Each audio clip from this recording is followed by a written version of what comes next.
When tech billionaire Slater King meets cocktail waitress Frida at his fundraising gala, he invites her to join him and his friends on a dream vacation on his private island. As strange things start to happen, Frida questions her reality. Hey everyone, name's Luca Rip and welcome to my review for Blink Twice, the directorial debut of Zoe Kravitz starring Naomi Ackie, Adria Arjona and Channing Tatum. Before I start talking about this movie that was originally called Pussy Island, be sure to subscribe and follow Wikos on all socials we are on. You can find Wikos on YouTube and X as Wikos Official, on Instagram and Facebook both as Wikos Official and Wikos English, on TikTok as Wikos TikTok and on Twitch as Wikos Twitch. Do so and you won't miss any of the Wikos reviews and content. We all knew this was coming, not only due to it being Zoe Kravitz's first movie behind the camera, but also due to that original title. I think the rumors about the title and the project, which was also written by Kravitz herself, started before the pandemic. Filming took place in the second half of 2022 and for a while we had no updates, which was indeed kind of weird. Part of it of course was a back and forth between her and MGM about the title.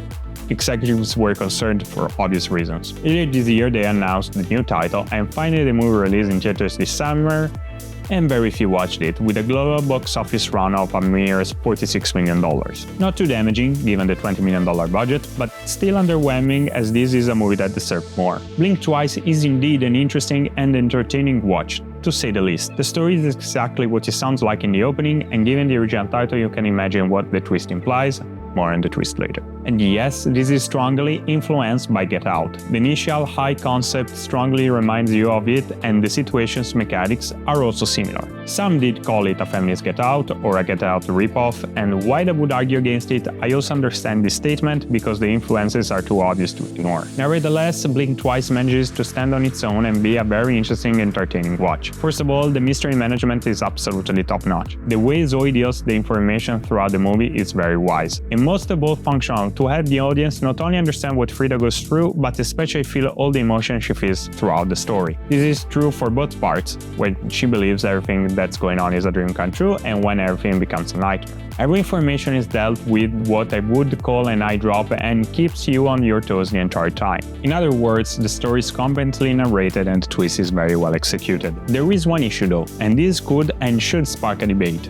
Before the movie starts, a trigger warning card is displayed, stating the themes of abuse of power and sexual violence, and I'm quite confused on where I should stand myself. On one end, the narrative, given we're inside Frida's head, is trying to sell us on that dream come true. The dialogues and the acting of everyone involved is really convincing. Of course, there's still the feeling of this being too good to be true, but the title card does take away the movie's effort in trying to convince you. So, in a way, it lessens the movie's narration power. On the other hand, when depicting the fun and games, the movie does look very fun and playful. The production design is very slick and fashionable, dialogue is very prone to all those concepts, and the party scenes makes you wanna join in. I mean, the film is directed and edited like a music video at times and has a flashy romantic comedy at others, and it's very colorful and rightfully so. All of this is needed to achieve complete immersion into Frida's mind. And once the darkness starts growing from being a presentiment to an inevitable reality, it becomes a very dark experience. This sort of U-turn might turn some audience off if not expected maybe. At the same time, the sexual violence depicted, while twisted and demented, is not all that explicit, there's not even any nudity.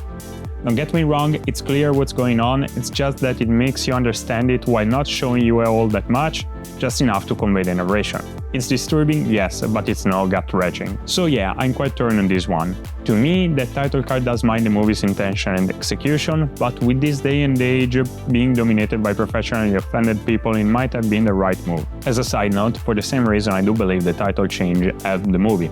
Albeit based on a common phrase for troubled situations, Blink Twice does still instill doubt on what it really is going on, unlike Pussy Island. This is a good directorial debut for director Zoe Kravitz.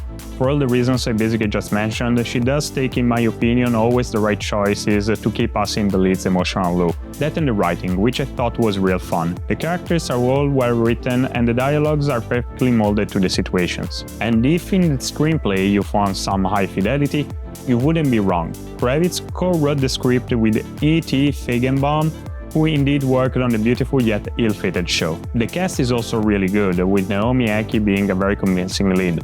A real compliment given the absolute opposite scenarios where Frida finds herself in. Adria Arjona, albeit in a minor role, also does a pretty good job, though her character is a bit loonier than Ekis. We also find Geena Davis in what would be revealed to be a more layered role than we previously thought. Was really nice to see her again. The group of assholes is composed by quite names. Christian Slater, Simon Rex, and Haley Joel Osment, all of them play their loony parts correctly. Channing Tatum is Slater King, the captain of the group, and is the realest character alongside Frida, except he is the perpetrator. He is indeed bone-chilling, and perhaps this is his best performance to date. Overall, I give Blink Twice an 8 out of 10. Great performances and a clever screenplay makes Zoe Kravitz' directorial debut to remember. That's it for this review. Did you watch Blink Twice? What did you think about it? Do you agree with my take? Let me know down in the comments. Remember to leave a like if you liked the video and subscribe. My name is Luca Ripa. Thank you so much for watching, and I'll see you next time.